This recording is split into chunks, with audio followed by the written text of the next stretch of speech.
Vasudeva Rao ji, also known as His Holiness Bhaktivedanta Vrajapati Swami, obtained his M.Tech in computer science in 1998 from IIT Kanpur.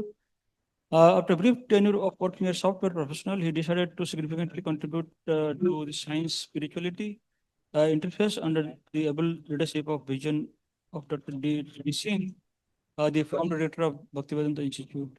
Presently, His Holiness is the president of Bhaktivedanta Institute and actively promotes discussion on science and spirituality. He is also the editor of Bhaktivedanta Institute reputed annual journal, Savijnanam, Scientific Exploration for a Spiritual Paradigm, and travel widely across India and abroad. His deep interest in the foundations of mathematics, fundamentals of computer science and logic, and its in relation to nature of reality as well as ancient Indian text led him to interact and meet renowned scholars at Harvard, Princeton, ETH, Stanford, and MIT. He delivered several talks on these topics at the interface of science and spirituality. Now I welcome Vasudeva Rao ji to start his talk. Okay, namaste everyone. I start with a short invocation. Om Ajnana Timirandasya Gnananjana Shalakaya Chakshurunmilitam Yena Tasmai Sri Gurave Namaha. So my respects to all the teachers in my life and also those who are present here. So my topic is why quantum mechanics needs an interpretation. I'm not an expert in quantum mechanics. I'm a student, you can say. So my presentation is not as an expert, but here we are seeing even experts are saying, I am not expert. Yes, you know, earlier speaker. So, uh, so also, I will be presenting some insights from Vedanta towards reality that may be useful for our research. So, please pardon if there are mistakes in both quantum mechanics and Vedanta. Possible technical and philosophical mistakes may be there, but it's my journey to try to understand, because there is working in this area of interface of science, philosophy, and spirituality. There is always this contention that if something is not known, why to bring spirituality? So I was thinking, is it really necessary for the quantum physics to have an interpretation? To let me a little bit go and understand. So I will present a little bit. We need to go into some little formalism. Whatever I understood, I try to present, because many of you are also students, so maybe useful. So when does a scientific theory needs an interpretation? If there is a gap between the mathematical formalism used by the theory and the reality it aims to describe, and when there is a translational gap between macro level experience and the constituent micro level processes that the theory describes. So in order to understand why quantum mechanics needs an interpretation, some thinking into classical mechanics, why it doesn't need an interpretation, the way quantum mechanics needs an interpretation, because philosophically we can always question. For example, even for gravity also we can make questions, but in a way quantum physics needs why classical mechanics doesn't need an interpretation. In classical mechanics, there is determinism and predictability. I think today we have very good talks. They are covered in very lengthy, but the equations of motion are deterministic. Given initial conditions of position and momentum, the future states are predictable with certainty. This aligns with the classical view of the cause and effect, therefore no interpretation is needed. And there is intuitive correspondence to reality.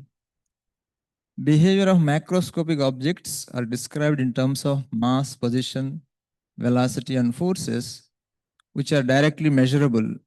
These concepts correspond to how humans perceive and interact with everyday world, making the theory self-explanatory in practical terms. And then there is well-defined ontology, in the sense that objects in classical mechanics have well-defined properties like position and momentum at all times independent of observation. There is no ambiguity about whether the properties of system are real or representational, like in quantum mechanics. For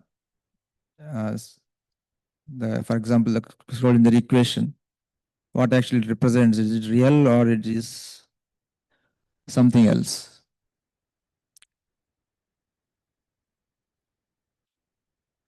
And there are no much counterintuitive phenomena in the way.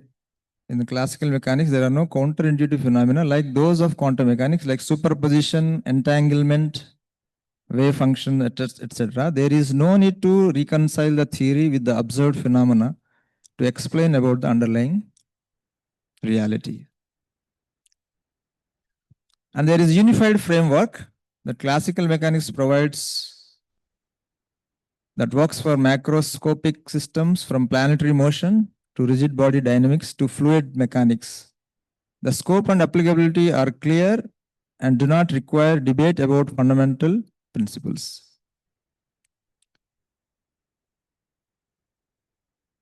But in quantum mechanics, there is a little gap between the formalism and reality. For that, we need to little bit try to understand formalism.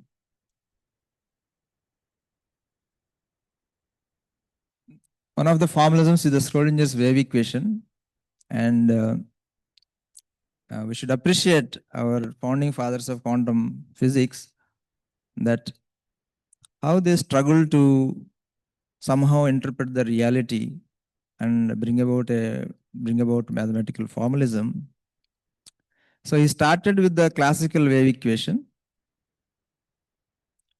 and he tried to incorporate the quantum effects, quantum principles into the classical equation. So if we, by separating space components and in the equation, can be written in two equations: space-only equation and time-only equation. And the general solutions are sinusoidal functions. Schrodinger took this classical wave equation and he intuitively derived the quantum wave equation. What he did is that he took the classical energy equation, which is, we know, kinetic energy plus potential energy, and incorporated quantum properties. Assuming this is a matter wave, psi, he incorporated quantum concepts. So what he did was that in the classical energy equation, he took the energy and momentum terms and he replaced them with the energy and momentum operators. So this is the intuition. This is the intuition of Schrodinger. Let us see the momentum operator. Considering it as a planar wave, psi can be written as a e power I kx minus wt. If you take a spatial derivative of it, it becomes I k psi. Here, in the quantum wave case, the k is related to P by de Broglie equation, P equal to h bar k. So by rearranging this equation, we can see that the spatial derivative is related to the momentum. So it indicates that by spatial derivative, applying spatial derivative to the Schrodinger's wave equation, we get momentum. So it suggests a momentum operator to the side. So by rearranging the equation, we get momentum operator as minus IH bar into dy by dx.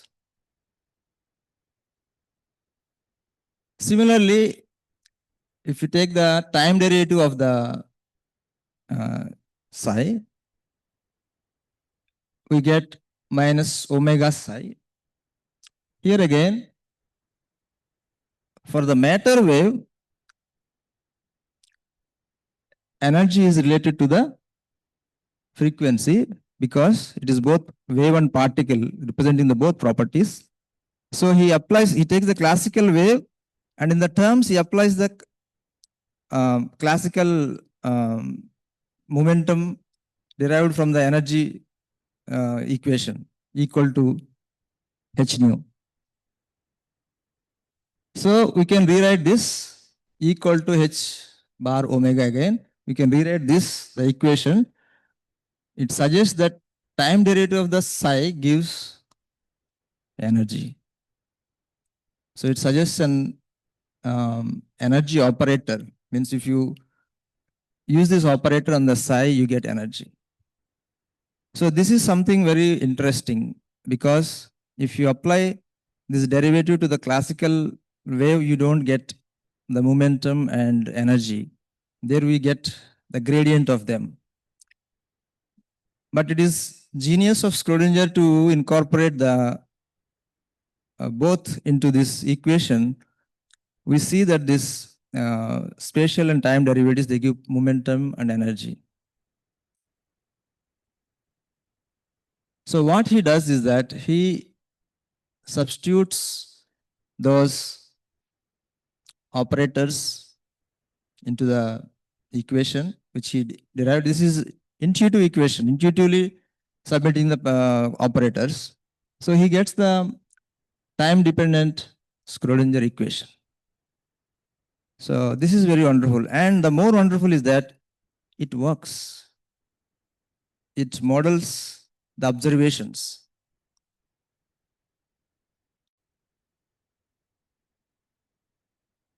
So initially, Schrodinger thought that this is a real wave. It could be a real wave. So because the equation involves I, he was hesitant to declare it outside, but he was communicating with his friends. But later on, Born came up and showed that this wave actually is giving the probability density of finding the electron. And it is extensively verified by the experiments, and it becomes a central, one of the elements of Copenhagen interpretation. And this is the triumph of the quantum mechanics, that when this Schrodinger equation, spatial time-independent equation, when it is applied to the hydrogen atom, all the important properties of the hydrogen atom, we can derive it. It exactly predicts the quantized energy levels, and it also gives quantum numbers. And it also changed how we visualize the atoms, atomic orbitals. Earlier, we used to think atoms, electrons are revolving around the nucleus, but it gave us a probability distribution cloud of the wave, this kind of picture. So this is the contribution of Schrodinger's wave equation, wave function. Yet quantum mechanics needs an interpretation. Though we are getting these results, precise experimental results, matching the experimental results, it needs interpretation, because the wave function encodes all information about the quantum system, but wave function itself is not observable. Only probabilities derived from it are measurable. So it raises the question, is wave function a physical reality, Is physical entity a mathematical tool or representation of some knowledge of the system? And then there is measurement problem. Before measurement, a quantum system would be in superposition of states. The outcome of measurement appears probabilistic rather than deterministic. Measurement collapses superposition of states into definite state. The mechanism of collapse not explained by the quantum theory. The Schrödinger equation doesn't account for the collapse also. And there are entanglement and non-locality. We have been hearing particles separated by vast distances can instantly affect each other's states when measured. It challenges the classical concepts of causality and locality, raises the question about the structure of underlying reality, that what exactly is there going on in the underlying reality at micro level, at quantum level. And definitely lack of determinism and probabilistic. Our Sir Hardas sir has very nicely described in the morning, an excellent lecture. So there are varying interpretations because the quantum wave function, the wave function is not observable directly. What could it represent? So there are, and how the measurement is happening, there are various interpretations.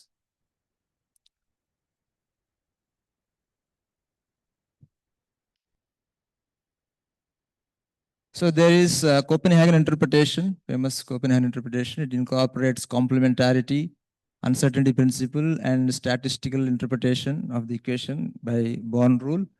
And so these are some of the concepts. They're not the one person, so that's why it is called Copenhagen interpretation. And it incorporates complementarity, that wave and particle nature are mutually exclusive in observation, but jointly required to describe the quantum events. And uncertainty principle, we cannot precisely measure position and momentum simultaneously. And there is Schrödinger equation, which is a mixture of both wave and particle pictures until observer chooses which one to observe. And there is von Neumann-Wigner interpretation. Yesterday, Varun has a little bit described about it. Incorporating Copenhagen interpretation before the measurement, the quantum mechanics predicts only probabilities of outcome of observation. What is observation or observer is not defined. Consciousness is necessary for completing the quantum measurement. So they propose that in order for the collapse to happen, you need something non-quantum entity to complete the chain, stop the chain. Others, of course, they oppose, but things are not settled.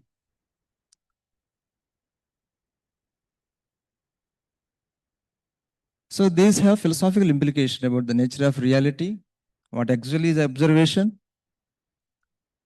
It puts limits on our knowing. Interpretations go beyond the mathematical framework. There are multiple interpretations possible.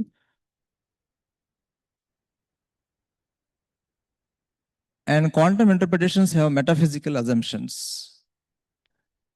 We cannot know quantum system before measurement. That is one of the reasons for this. When we make measurement, we get only measured quantities, not the state of entire quantum system. For example, spin measurement gives only spin, but not the entire state of electron. Therefore, we cannot avoid metaphysical assumptions in interpretations. Interpretation of quantum mechanics is still very much an open question. It is still not settled because we have 100 years of quantum mechanics. It appears that we will have one more 100 years of very good progress. So what I would like to present here is that, so in trying to understand both quantum mechanics and our Indian knowledge systems Vedanta, some aspects of it could give some inspiration for us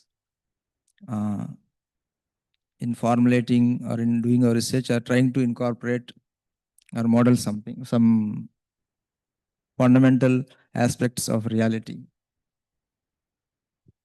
So I will mention some of the insights which I came across. So first, what is Vedanta? Vedanta is short form of literary work called Vedanta Sutra. It is essential summary knowledge of Vedas in codes. If mathematics has formulas, Vedanta has aphorisms. The word sutra means a thread, and the Brahma Sutras literally stitch together the various Vedanta teachings into a logical and self-consistent whole. So this Vedanta contains around 500 different codes, aphorisms, which summarize the reality. There are many Vedanta Sutra commentaries because they are written in very short formulas. They need to be elaborated for explanation. But in order to, just like in mathematics, we summarize them in a formulas to remember the relation, they also have coded the entire knowledge into this 500 plus aphorisms so that easy to remember, from there easy to refer and connect the reality. So the most famous is Brahma Sutra Bhashya of Shankara, so which is Advaita philosophy. But there are also other popular commentaries by Ramanujacharya, Madhvacharya, and there are many others of dualistic interpretation. But there is also a commentary written by the author himself, Srila Vasudeva, Ardhoyam Brahma Sutranam. It is mentioned that Srimad Bhagavatam is the natural commentary on the Vedanta Sutra written by the author himself. So if those who are students who are interested in Vedanta, this is a must read for them, because if you want to understand relativity, you would like to listen to Einstein or read his paper and read his works. So similarly, if you want to understand Vedanta, we must also read, not the only book, at least we must definitely look into this book. And especially this book gives in the form of more understandable stories.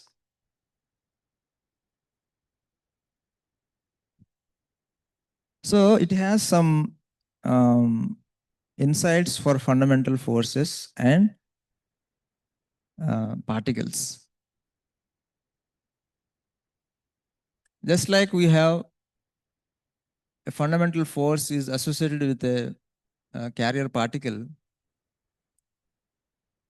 and there is the possibility that there may be forces other than the four forces known in the science. It is unreasonable to think that we already know enough about the natural world to be confident about the totality of forces. So we can take the liberty to consider more forces and try to formulate them mathematically and see if something fits. Like Schrodinger, though we don't know what it is, but he's able to produce results that are verifiable. So similarly, if some of these fundamental aspects, they can be mathematically modeled and shown the relation to the physically observable phenomena, I think we will have a good way forward. And also, we should not be afraid to do so, because the recognition of certain basic impossibilities has laid foundations of major principles of physics and chemistry. Similarly, recognition of the impossibility of understanding living things in terms of physics and chemistry, far from setting limits to our understanding of life, will guide us in the right direction. Sometimes there is fear, there is an inherent fear towards philosophy or religion. Of course, it has historical perspective, because science has a bad experience with the religion. But we should not be too afraid, because such a demonstration will help us to draw a truer image of life and man than that is given by present concepts of biology. So these are some of the impossibilities. Perceptual motion machines, impossibility led to first law of thermodynamics, second law of similarly, difficulty, impossibility of measuring position and momentum has led to Heisenberg uncertainty principle. Similarly, there are other principles have come out of impossibilities. So similarly, we can consider uh, the impossibilities as a blessing or a indication for to find something more. So there is one such principle is called pleasure principle in Vedanta. One of the fundamental properties, Satchid Ananda. Ananda is one of the fundamental properties. Is that every person is endeavoring to be happy. Every living being is endeavoring to be happy. There is no exception. This is very wonderful that you don't find a single person who is searching for unhappiness. This is the most wonderful thing. Try to find one person who wants to be unhappy. Whatever one person tries to convince you, you'll only convince by using the argument that you will be happy. Right? But nobody can convince you to be unhappy. So this is our fundamental nature in the living systems. Even an ant wants to be happy, so it collects the food for unfavorable weather conditions to be happy. Oh.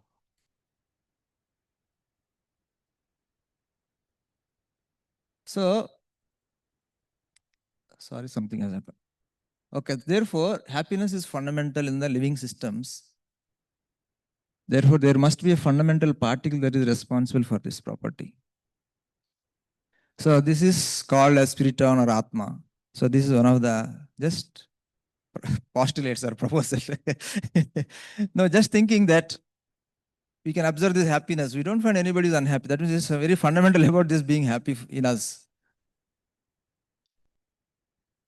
And just like in mechanics, we have Lagrangian, is like action principle. There are different possible paths. The path that is taken by the particle is dependent on the Lagrangian action, minimizing the action. Will decide the path. Similarly, the living entities, happiness is a Lagrangian of the living beings or the soul, that the path you take when you get up, the path you follow is depends on maximizing the happiness. What you think will make you happy. In the case of material particles, the conditions decide their journey, but in case of us, we evaluate our function. So that is the fundamental difference in the spiriton or atma, is that we are self-referencing, self-reflecting, and making self-decisions. So these are some of the fundamental differences. So what could be the difference between the soul and consciousness? It could be consciousness to soul is the same as what charge is to electron. Means consciousness is a property of the spiriton or soul.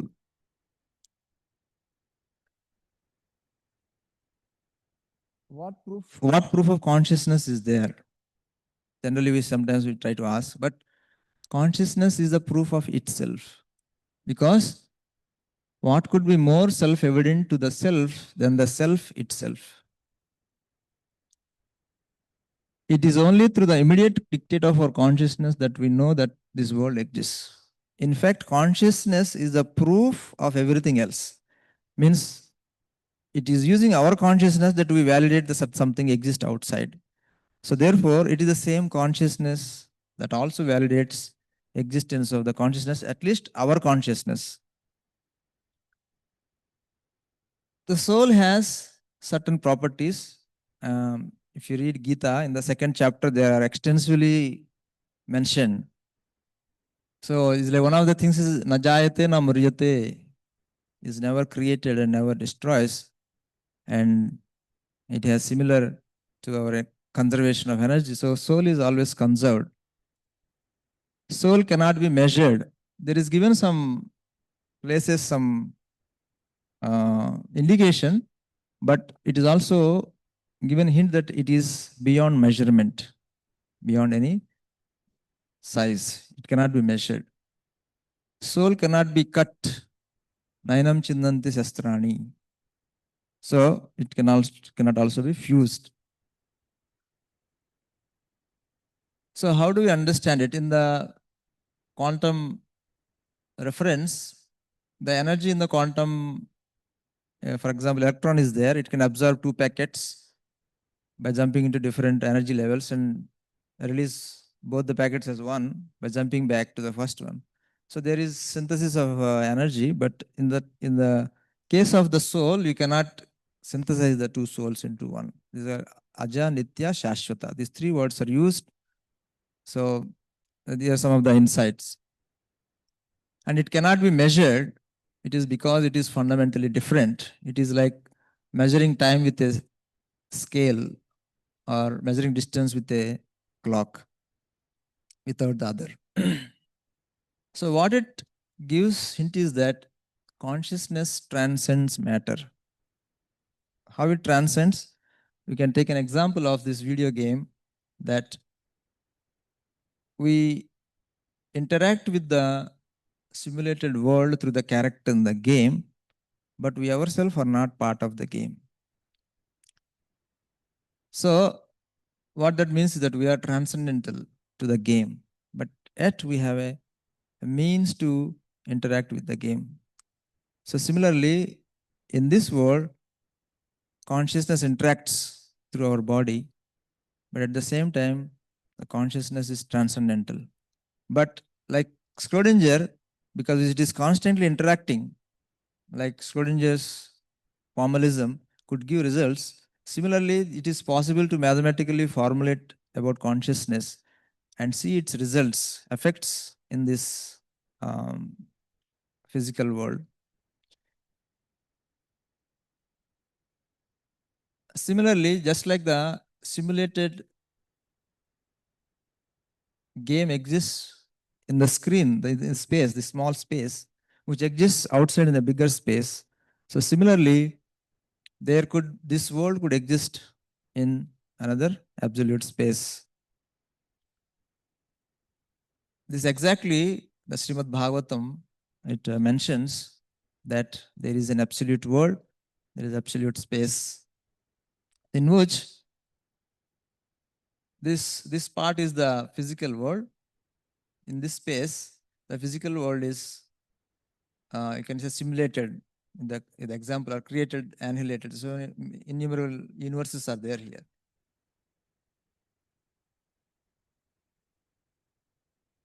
So similarly, if we look into this simulation game example, the computer system, the simulation works on the time clock of the computer system. It has its own time clock. So by manipulating the time, we can manipulate the time in the system. But the time exists within our real time. Computer time exists in our real time. So similarly, our time can exist in a more absolute terms. So what Vedanta could indicate, I don't say exactly indicating, but some possibility. It's indicating that there is an absolute time and space beyond our time and space where this time and space is simulated. Just like we simulate a game world in the computer, screen space and using a computer clock, but there is a lot of machinery behind it. But similarly, this world could be simulated in an absolute space and time.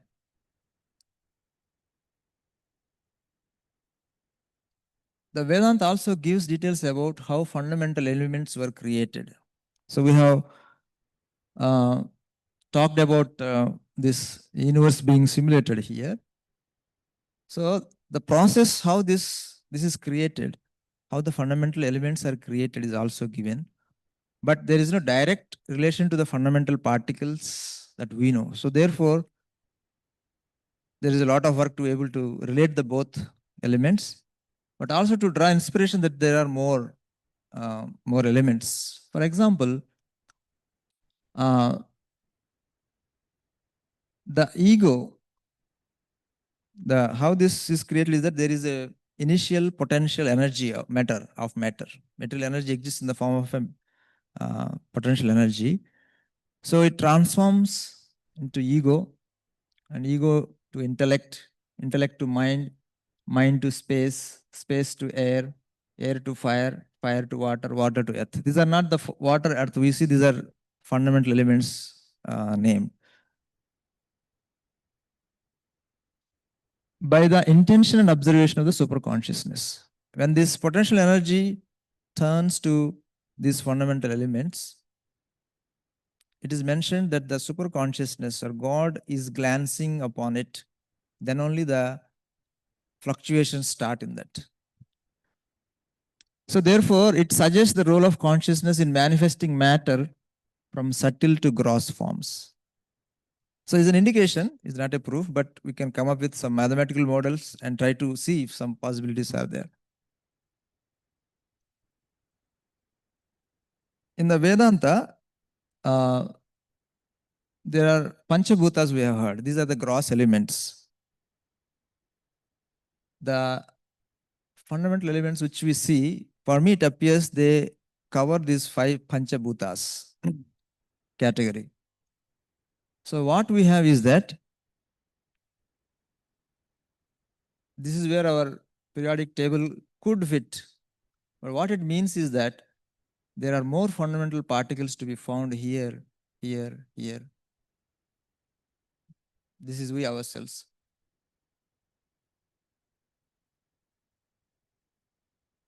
So one important or interesting aspect is that we are interacting with them on daily basis. These are not something beyond our experience. We have experience of mind.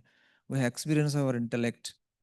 And Vedanta says these are not just some processes. They are fundamentally existing in the nature.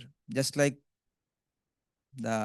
some substance, very subtle substance, they exist in the nature. Just like our body is made of these 5 categories of gross elements, taking from the universe, common pool, similarly our mind is made to interface our consciousness to this body by drawing from the common pool of the mind element in the universe.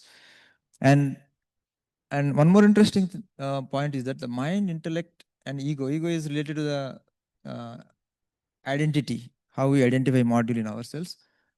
Mind, intelligence, and ego, they are all still matter.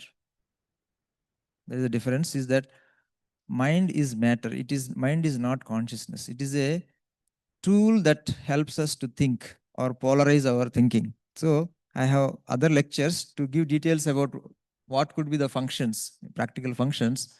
You can find on our YouTube channel, but we don't have time here. So what I mean to say is that consciousness is more subtle than these, and they are direct connection. They are immediate subtle things from the gross matter which we observe. So it might be possible, maybe in future also, to bring them in experimental realm. There is a possibility, but consciousness is completely transcendental to the matter. But the mind is within the category of matter, because we see from Vedanta how the material potential energy has transformed under the purview of consciousness into different fundamental elements of the universe. And we are closer to the mind and intellect than the matter. We are studying matter, but in between the matter and us, there is mind, intellect. Due to our focus on the matter, we miss the mind. It is through the immediate dictates of consciousness that we know that the outside world exists, which I already talked about. It is also through consciousness we know mind and consciousness exist. So if we really analyze your thoughts, you can actually see your mind in the sense it's action. It's action of the mind. That's how the yogi is able to see the mind, by paying attention to oneself.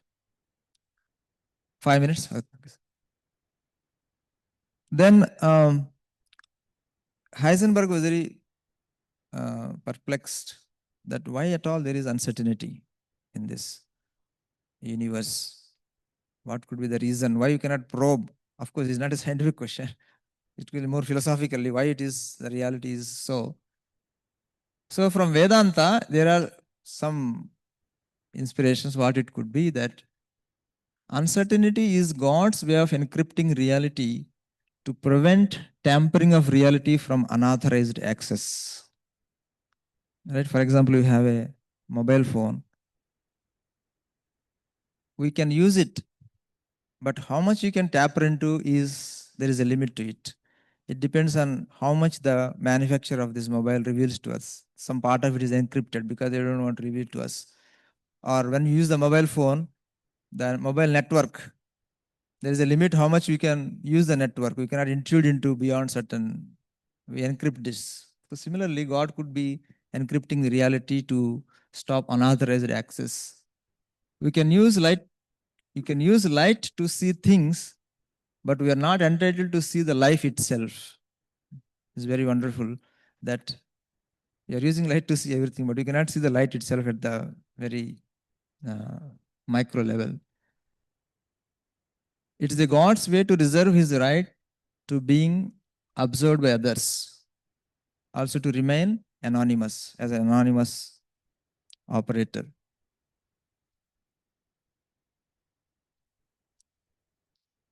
In Vedanta, there are multiple interpretations which we have seen. Why God allows multiple interpretations of the Vedanta, also reality. Vedanta allows for multiple interpretations of it, though certainly of meaning of words, through the uncertainty of meaning of words.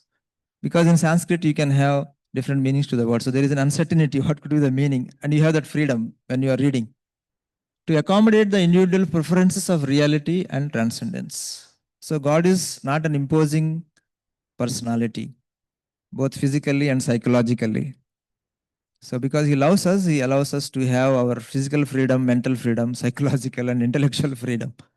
So therefore, this allows us to allow our personal preferences of reality, understanding reality. Interpretations are accepted as long as they consistently explain the sutras. Then there are these different traditions of Vedanta. They're accepted as bona fide if you're able to consistently explain the Vedanta Sutra. So therefore, the traditions they try to interpret the Vedanta Sutra in a consistent way. So similarly, in quantum mechanics, if you can consistently interpret the underlying formalism with the results, then I think it will be mostly accepted. Interpretations are non-dual interpretations, Shankara and others. They are dual interpretations, dualistic interpretations of Vedanta, Ramanuja, Madhva and others. But there is respect for the different interpretations. That is all about the Indian tradition. That we are a diverse country of practices, also philosophies and cultures and worldviews. But at the same time, there is inherent respect for one another. So that is the beauty of our country. God could allow for multiple interpretations of reality through uncertainty and purported randomness in quantum mechanics. So it could be uncertainty in quantum mechanics could be a means for God for allowing us to have different interpretations and maintain different worldviews at the underlying reality.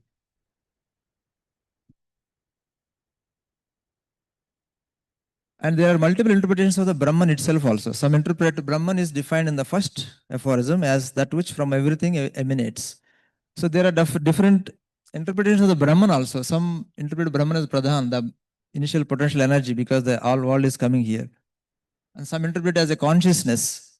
Some interpret as a super consciousness. Some interpret as God. But these are different provisions given by the God himself or the text itself.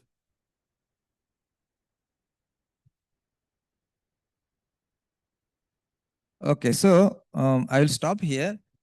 So coming back to our title, that like some of our founding fathers said,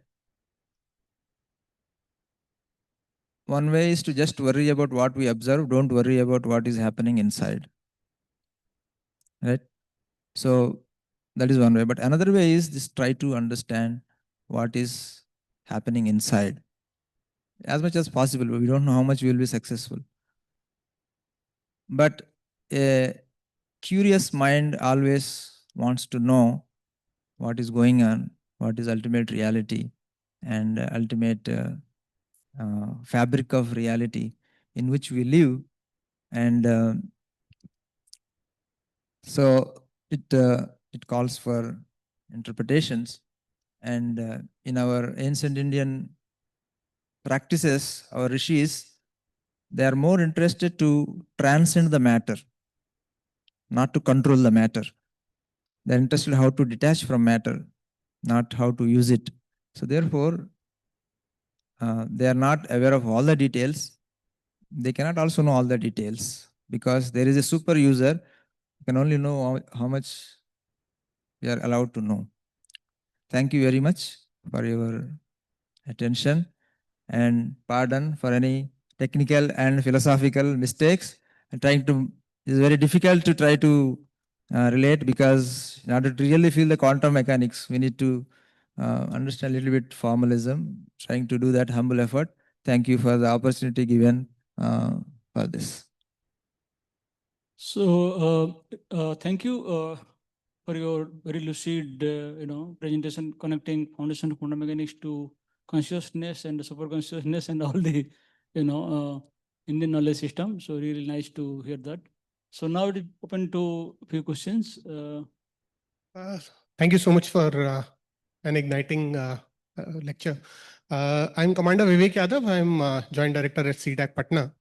So my question is basically related to one of your slides. The slide says, and what you suggested from this presentation is that the quantum uncertainty is a form of divine encryption. And it is a way of God to remain anonymous and protect reality from unauthorized access. So I just wanted to ask that God is the creator of everything.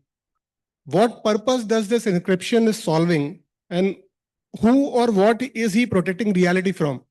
And why would an all-powerful person would try to encrypt himself from the people whom he has actually created?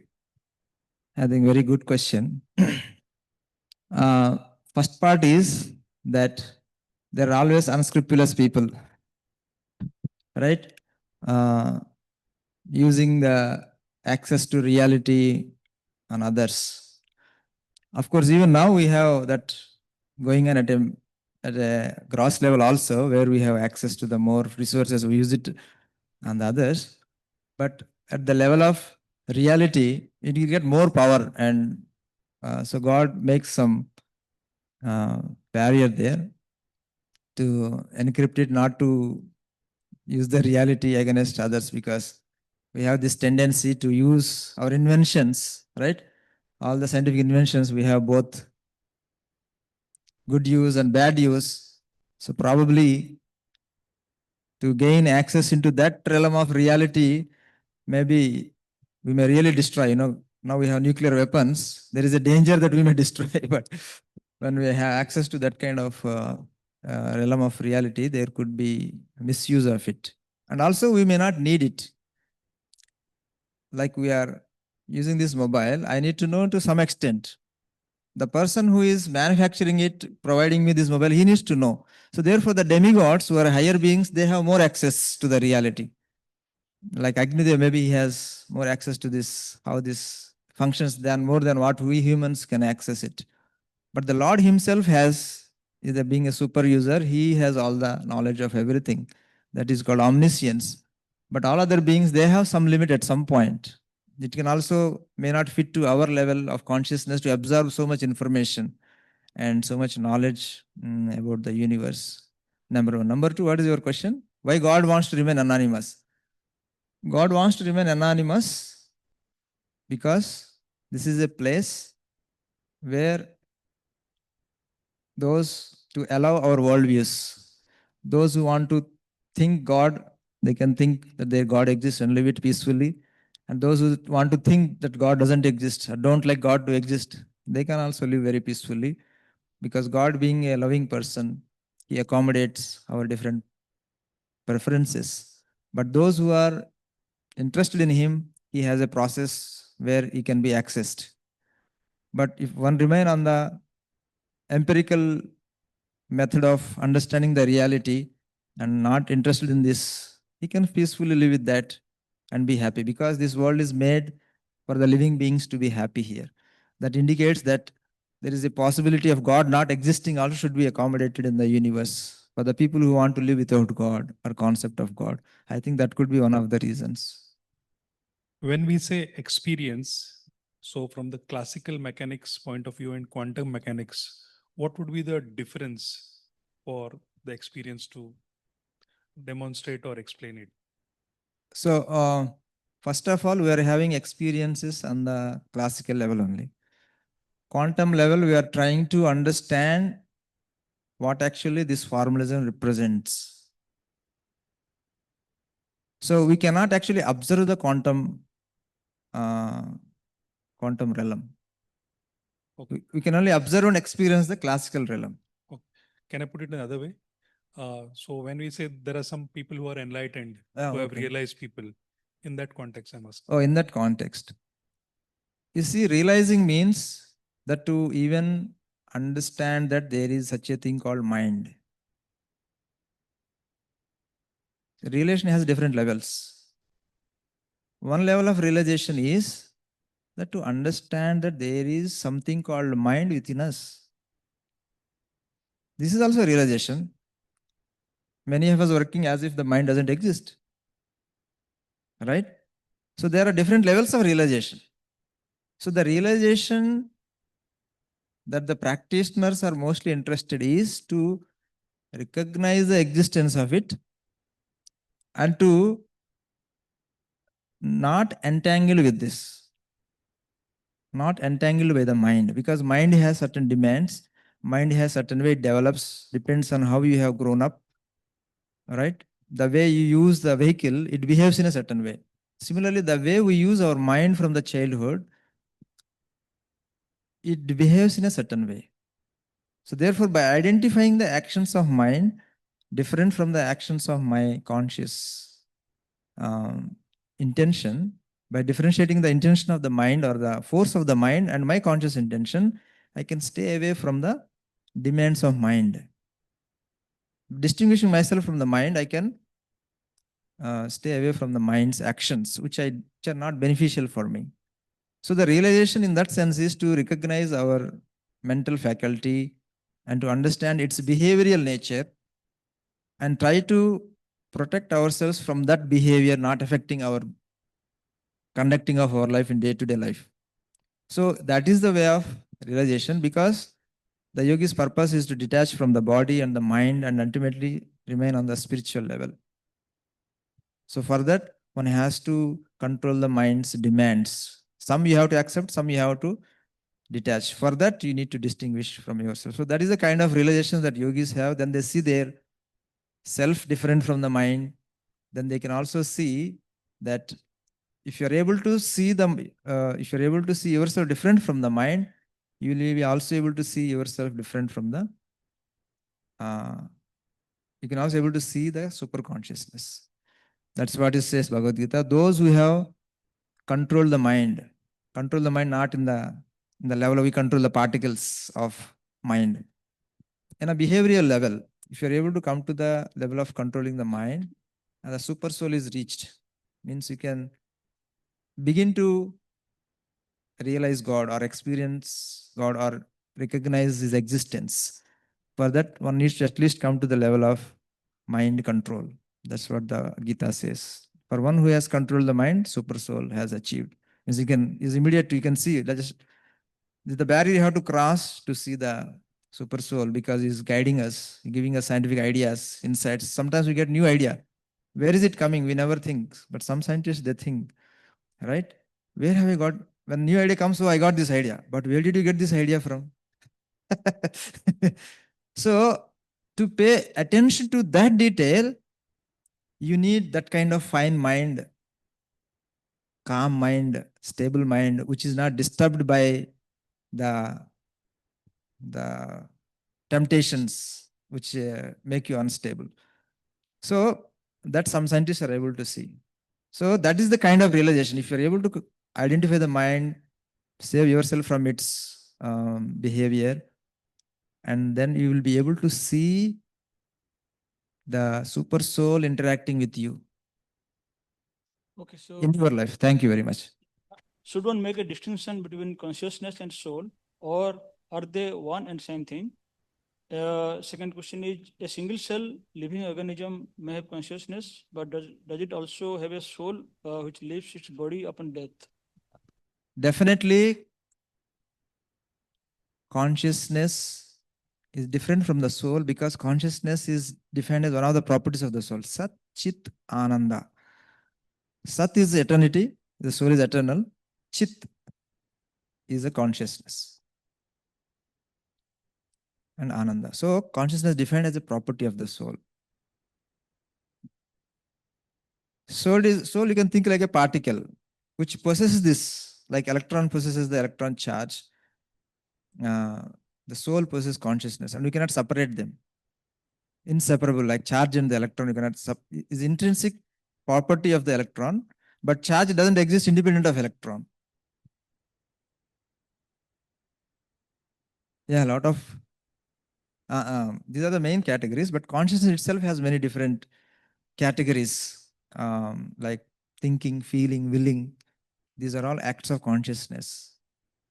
So there is very variegatedness within the consciousness. So the four basic broad categories of properties is the Sat, Chit, Ananda and Vigraha. There is a shape or form so therefore the soul is you can say, I consider it as a, Vedanta says that there is this soul is a superior energy to the matter. But fundamentally it is also a energy, but it doesn't exist in energy form, but it exists as a particle form or manifested particle form all the time. It cannot be destroyed. It cannot be cut. So you can say this is the fundamental unit of life. Soul is the fundamental unit of life. It cannot be further divided. That's what Gita says. But we can try to use it to formulate some interactions, maybe some quantum tunneling.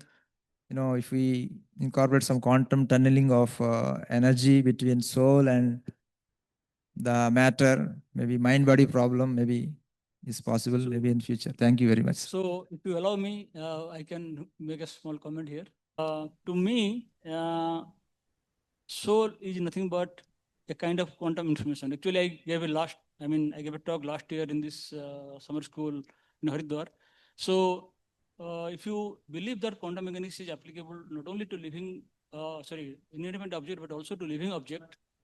So if you believe that quantum theory can be applied not only to inanimate object, but also to living object, okay, then you can associate a wave function or state to a living object.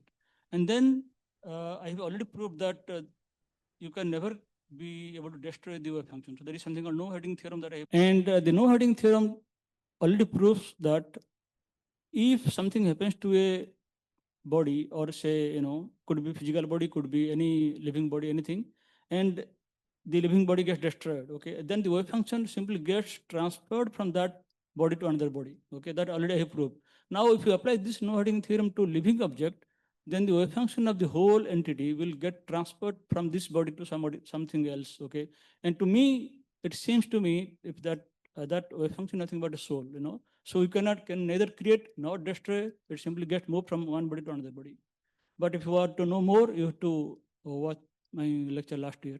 Thank you. Yeah. Thank you, sir. We already have scientists incorporating So this. if we say that quantum theory indeed proves that, there is something indestructible, indivisible, and you cannot cut it, but it gets simply transferred from one body to another body. Okay. So, yeah. Thank you very much for giving this opportunity. Thank you. Thank you all for patiently listening.